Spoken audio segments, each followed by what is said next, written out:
Ok, conseguem visualizar os slides? Ok? Tá perfeito, doutor. Perfeito.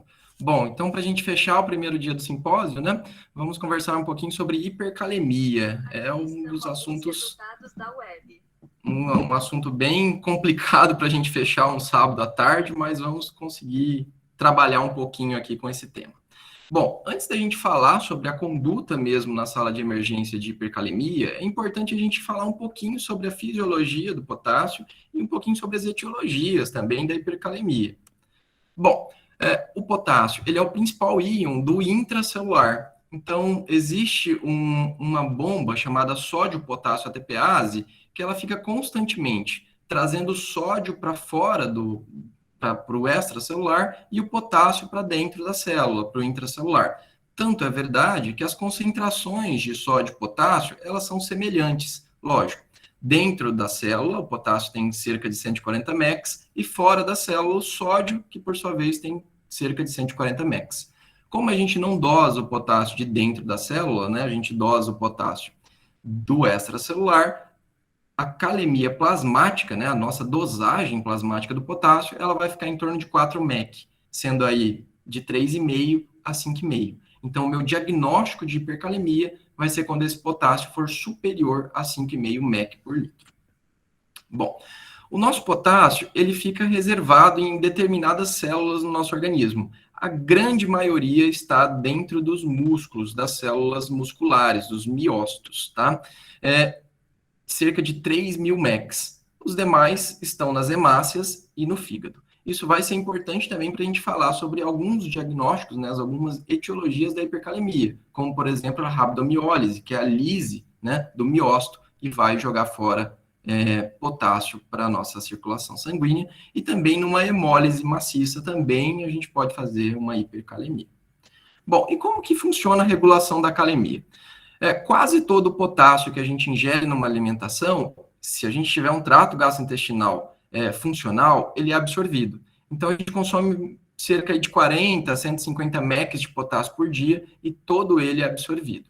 Uma vez absorvido, quem vai tamponar esse excesso de calemia que vai ser absorvido para o nosso plasma é a sódio-potássio ATPase. E ela vai ser estimulada pela liberação de insulina e pela liberação de beta-2 agonistas. Ah, professor, é por isso, então, que numa hipercalemia a gente usa insulina e beta-agonista? Exatamente, que é para estimular sódio, potássio, ATPase. Isso é algo fisiológico que ocorre no nosso organismo depois de uma dieta, tá?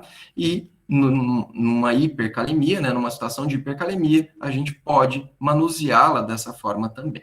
Bom, e todo esse potássio que entra, né, que é absorvido pelo nosso intestino, ele vai, então, ser filtrado pelo rim. E essa filtragem pelo rim acontece da seguinte forma. O nosso glomérulo vai começar a formar ali o filtrado glomerular, e já no túbulo contorcido proximal, vai ser reabsorvido cerca de 60% desse potássio que passou para o filtrado glomerular. Na alça de Henle, porção fina, não existe nem absorção e nem secreção de potássio. Já na porção espessa, a gente reabsorve mais 30% desse potássio do filtrado glomerular. Então, vamos dizer que de todo o potássio que foi filtrado pelo rim, cerca de 90% ele volta para a nossa circulação. E aí, quem vai fazer esse ajuste fino não é o túbulo contorcido proximal e nem essa porção espessa da Alchiene, e sim o ducto coletor. É ele que vai fazer uma secreção de até 5% do que já foi reabsorvido para poder ser, então, eliminado, dependendo aí das necessidades do nosso paciente. E isso acontece no ducto coletor a partir de duas células, que são a célula principal e a célula intercalada. Para quem não lembra disso da fisiologia renal, a célula principal e intercalada, elas têm as mesmas funções, que é a reabsorção de sódio e de água. A diferença é que a célula principal, ela reabsorve sódio em troca de eliminar um potássio. Já a célula intercalada, ela vai reabsorver sódio em troca de eliminar um íon H+, tá?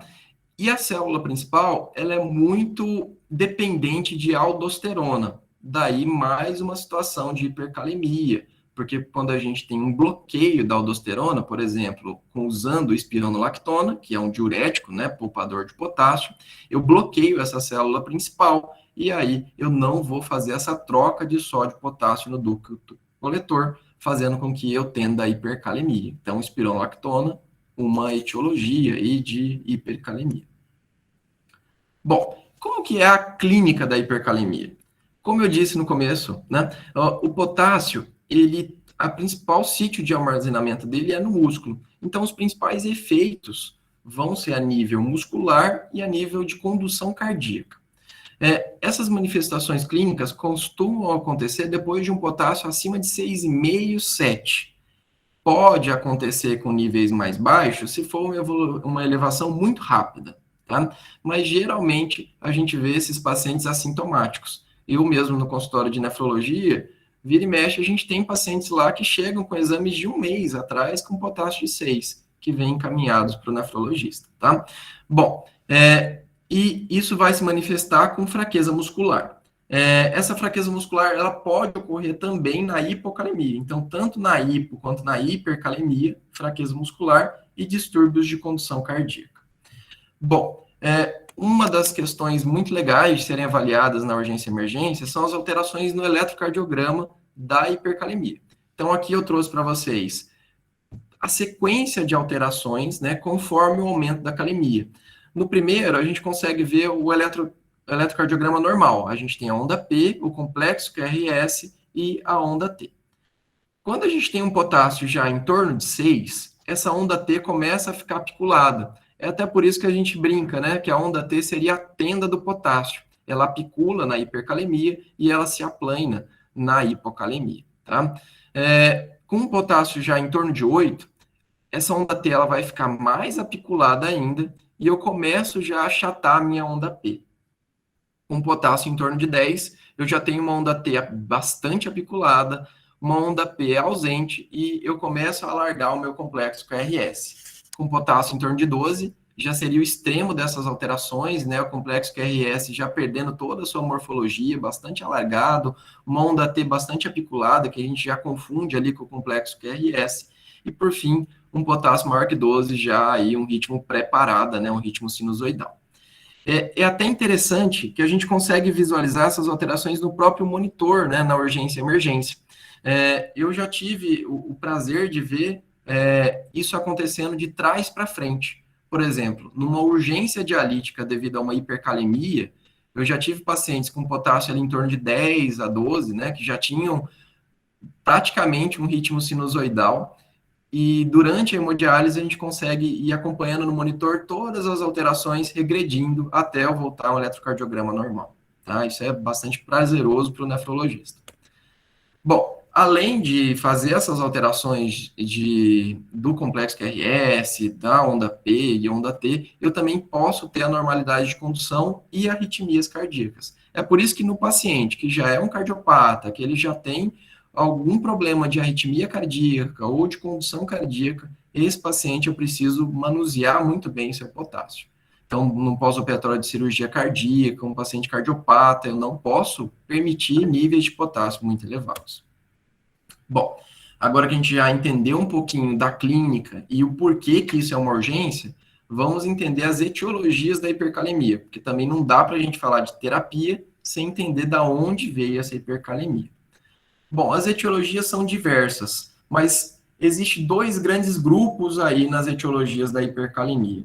Um grupo em que realmente o meu paciente ele está retendo potássio, então vamos dizer que o meu estoque corporal de potássio ele está aumentado de modo geral, e um outro grupo que o que houve na verdade foi um efluxo celular, ou seja, o meu estoque corporal ele é o mesmo, mas o potássio está saindo da célula e indo para o intravascular. E o potássio que vai causar aquelas anormalidades de condução cardíaca, aquelas alterações eletrocardiográficas, é o potássio do extracelular. Tanto é que no tratamento, uma das etapas é tentar trazer de volta esse potássio para dentro da célula, tá? Então, nas etiologias, eu tenho que sempre pensar nisso.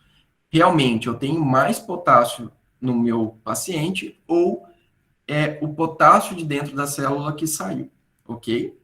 Bom, uma das causas, infelizmente, muito comuns é a iatrogenia. Muitos colegas, às vezes, começam com ringer lactato ou começam uma reposição de potássio sem ter o controle nos dias seguintes, e aí quando vai fazer esse controle, vem com um potássio aumentado. Infelizmente, mais comum do que a gente gostaria.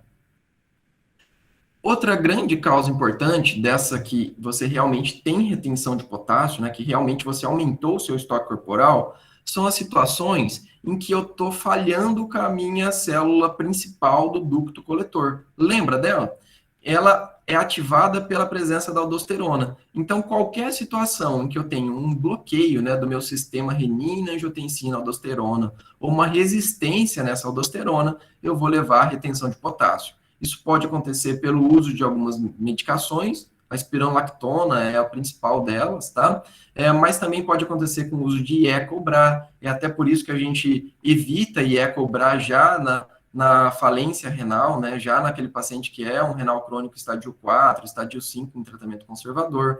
Isso pode acontecer também com o uso de anti-inflamatórios, com o uso de heparina, que é muito comum no doente internado em enfermaria, e, enfim, qualquer outra situação que leva ao hipoaldosteronismo, como, por exemplo, no Addison, no hipoaldosteronismo primário, enfim.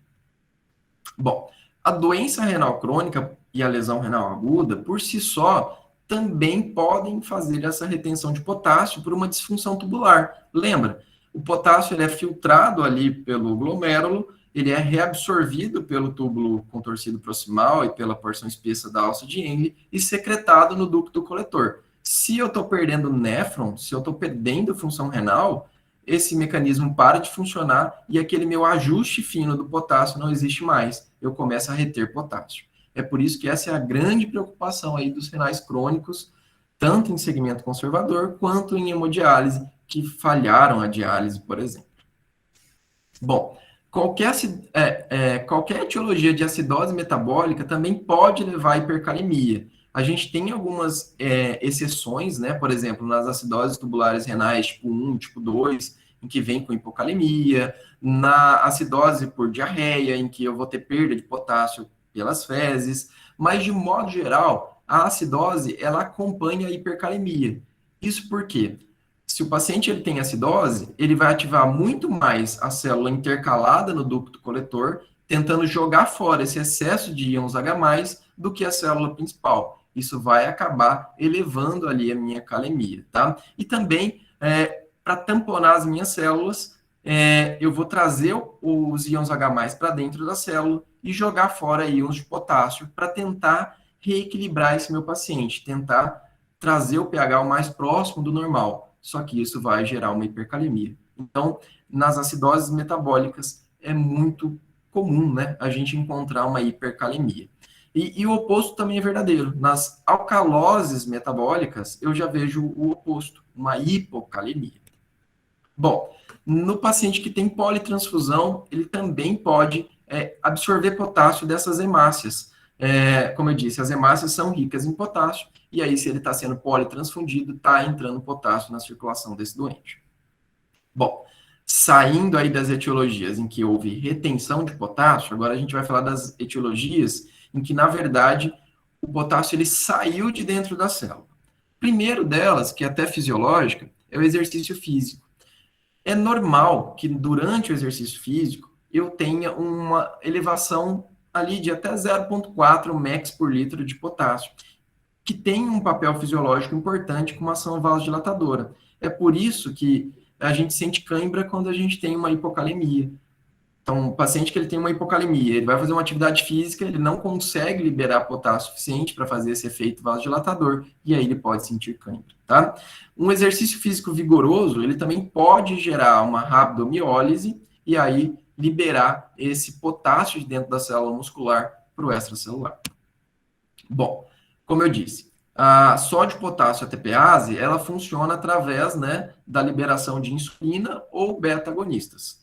Então, qualquer situação em que eu tiver uma interferência da insulina ou interferência do beta-agonista, né, que eu tenha falha de beta-agonista, que eu tenha falha de insulina, eu vou gerar uma hipercalemia. Então, por exemplo, um paciente que ele é internado ali e está com uma glicemia muito alterada, um diabético que não tem produção de insulina suficiente, ele pode ali estar com uma hipercalemia por conta disso. E aí, quando eu começo a tratar hiperglicemia, né, com uso de insulina, eu ativo a sódio potássio ATPase e trago de volta esse potássio para dentro da célula. O uso de beta-bloqueadores também, né, eu vou estar bloqueando a ação beta-agonista, então também é um medicamento que gera hipercalemia. Além disso, os beta-bloqueadores também têm uma discreta ação bloqueando o sistema renina-angiotensina-aldosterona, então mais um efeito aí de retenção de potássio. Bom, e por fim, né, que eu já citei lá atrás, liberação, ruptura, né, de células musculares gerando a rabdomiólise ou ruptura de células sanguíneas gerando hemólise também podem liberar potássio para o extracelular. Na lise tumoral, também. Na lise tumoral, eu também posso ter uma hipercalemia. Por fim, nas etiologias, o uso da succinilcolina. Principalmente quem está terminando aí agora a formação, vai trabalhar em cenários de urgência e emergência, que precisa entubar o paciente, fazer sequência rápida, o uso de succinilcolina é muito legal, porque ele faz um bloqueio neuromuscular de rápida ação. Só que ele faz isso despolarizando a membrana dos miócitos e promovendo um alto influxo celular de potássio. Então, se eu tiver um paciente que ele já tem uma hipercalemia, isso é um problema, porque eu posso induzir esse paciente a uma arritmia cardíaca ou até parada cardíaca. Então, se você tem um paciente que vai ser entubado, você vai precisar fazer uma sequência rápida e que ele já tem um potássio aumentado, que ele já é um renal crônico, não usem a succinilcolina, tá?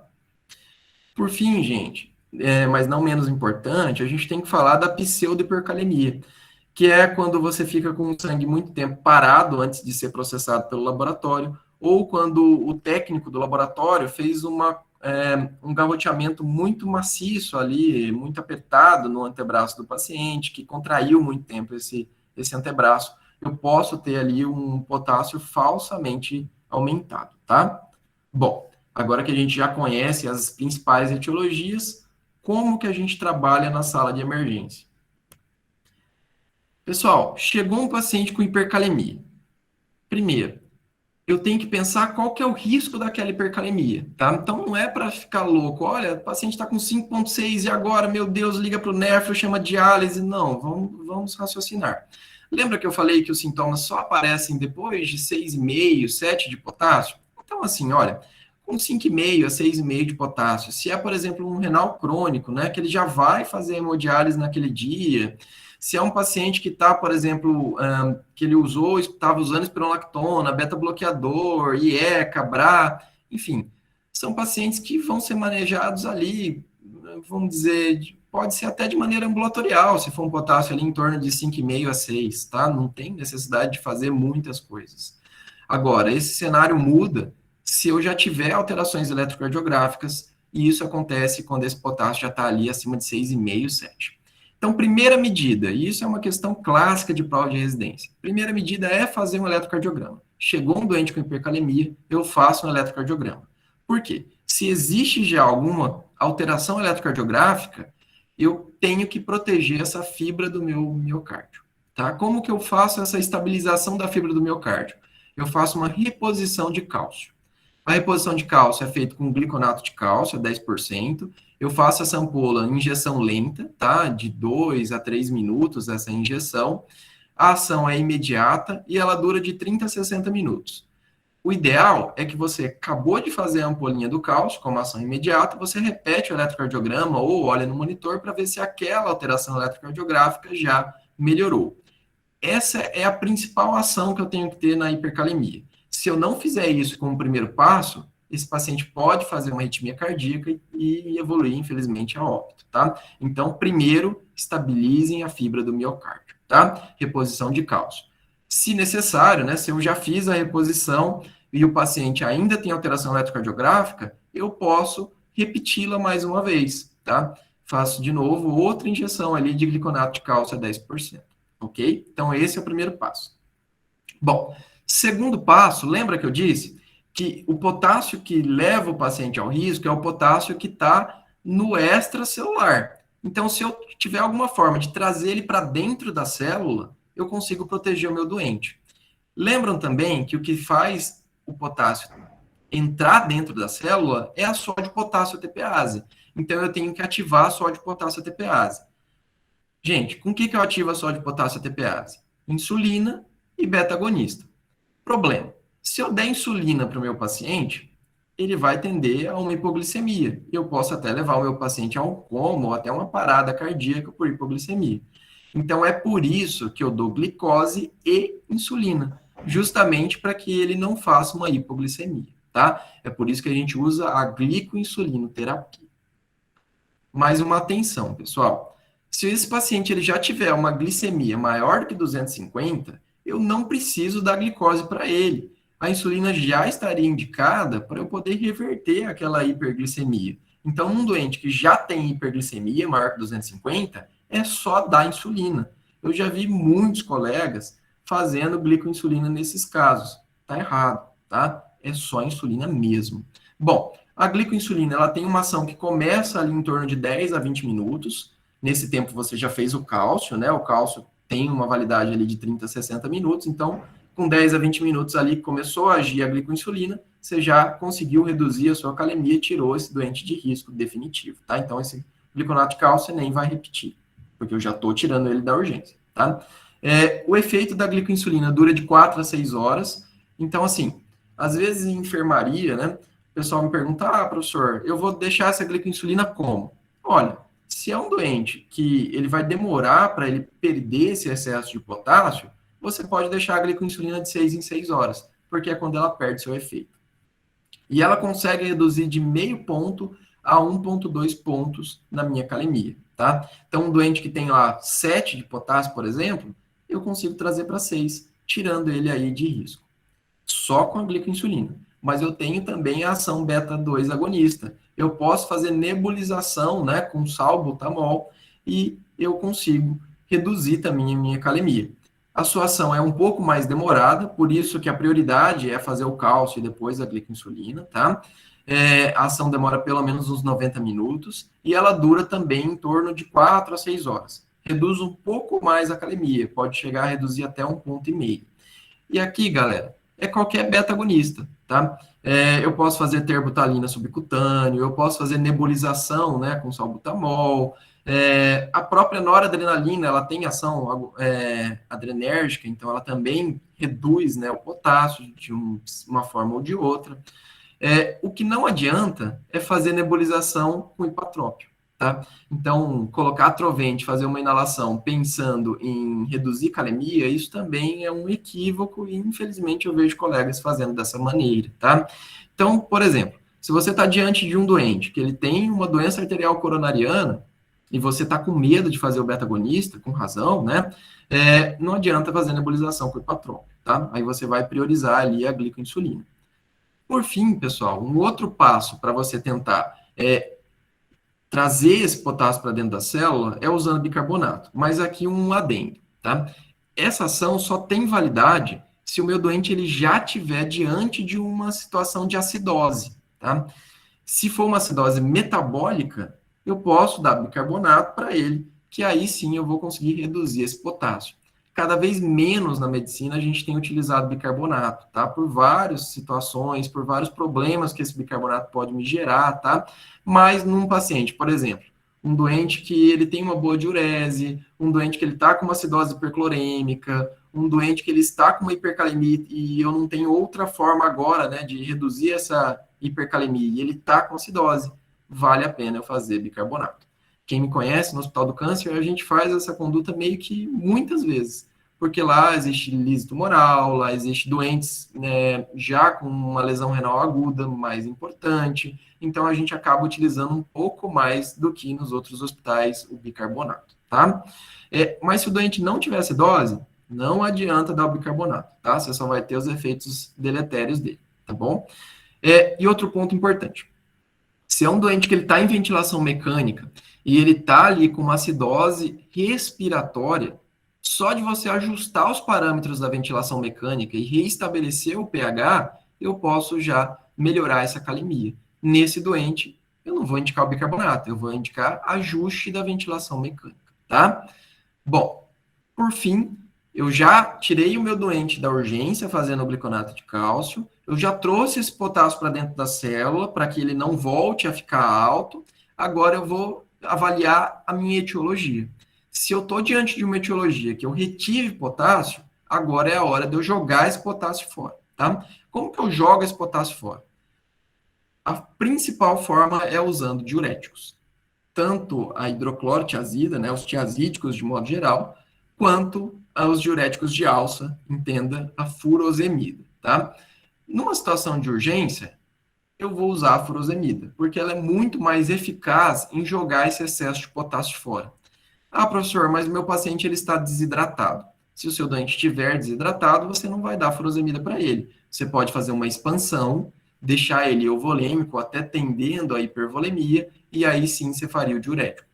Veja, é um dos poucos cenários na prática médica em que estaria correto eu fazer soro, seguir com diurético, tá? A hipercalemia é um desses cenários. Outro cenário seria no mieloma múltiplo, na hipercalcemia, tá? Mas, de modo geral, é uma conduta muito errada na medicina, soro e diurético. Eu tenho que decidir o que eu vou fazer. Mas, nesse caso, um doente que está desidratado e que eu quero baixar potássio, eu expando ele e, na sequência, eu posso fazer furosemida. Próxima conduta seria o uso do poliestireno sulfonato de cálcio, famoso Sorcal. Galera, eu sou nefrologista. Eu conto no dedo quantas vezes eu prescrevi Sorcal na minha vida, tá? É uma medicação que até estava para sair de linha, não sei se já saiu de linha ou não. Durante a pandemia a gente ficou um período sem produção, não sei como que está agora. Existe uma outra resina agora de troca, não tem o nome dela aqui, senão eu traria para vocês no slide, tá? Mas ela tem um grande problema. Ela é uma resina de troca, então ela vai deixar de absorver o potássio da nossa dieta. Para isso, o paciente ele vai ter que passar esse poliestireno sulfonato de cálcio pelo trato gastrointestinal, ou via oral, ou via supositório. Ele gera constipação e pode fazer até abdômen agudo obstrutivo. E ele não consegue baixar o potássio de maneira eficiente em questão de horas. Ele vai conseguir ao longo de dias. Então, veja, é uma droga cara, é uma droga com risco elevado de fazer um abdômen agudo obstrutivo, é uma droga que não tem um efeito legal, porque ela demora dias para poder funcionar, é uma droga muito pouco desejável, tá? Para quem que vale a pena a gente usar o Sorcal? Vamos colocar aquele doente que ele é um renal crônico, que ele está esperando a maturação de uma fístula para entrar na diálise, está atendendo a hipercalemia. Um doente que você acha que ele vai escapar ali de uma indicação de diálise e, enfim, você poderia usar aí 2, 3, 5 dias de Sorcal para segurar aquela hipercalemia. Então, as indicações são muito pequenas, tá? Por fim, se for um doente que está oligúrico, que tem uma lesão renal aguda, que tem uma doença renal crônica, que eu já fiz todas essas outras ações, por fim, só a diálise, que poderia, né, salvar a vida desse doente se essas outras medidas não forem eficazes, tá? Então, a diálise, ela está indicada na hipercalemia refratária, tá? A gente não indica diálise por hipercalemia, mas sim por hipercalemia refratária. Então, por exemplo, se você está lá na urgência e emergência, não é para ligar para o nefrologista diante da hipercalemia. Você vai tentar todas essas medidas e, se não conseguir, você vai ligar para o nefrologista, que aí sim esse doente vai precisar de hemodiálise, tá? Lógico, você vai acabar ligando para o nefrologista para trocar uma ideia, para ter uma opinião. Se é um doente que já está oligúrico, provavelmente essas ações não vão ter sucesso e aí a diálise não precisa ser adiada, tá? Inclusive, é importante falar que no paciente que está com lesão renal aguda, você tem uma falha da sódio-potássio ATPase. Então, a ação da glicoinsulina e dos beta-agonistas, ele é reduzido, tá?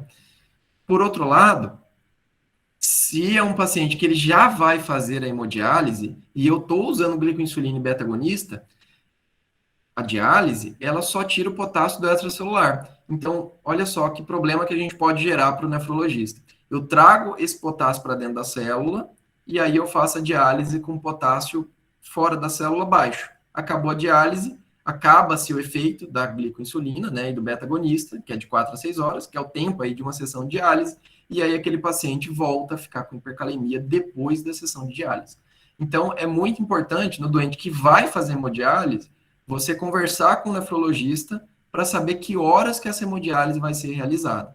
Porque se ela já for para ser realizada, é melhor você não fazer nada. Deixar a diálise conduzir, né? No máximo, você vai estabilizar a fibra do miocárdio ali com a reposição de gliconato de cálcio.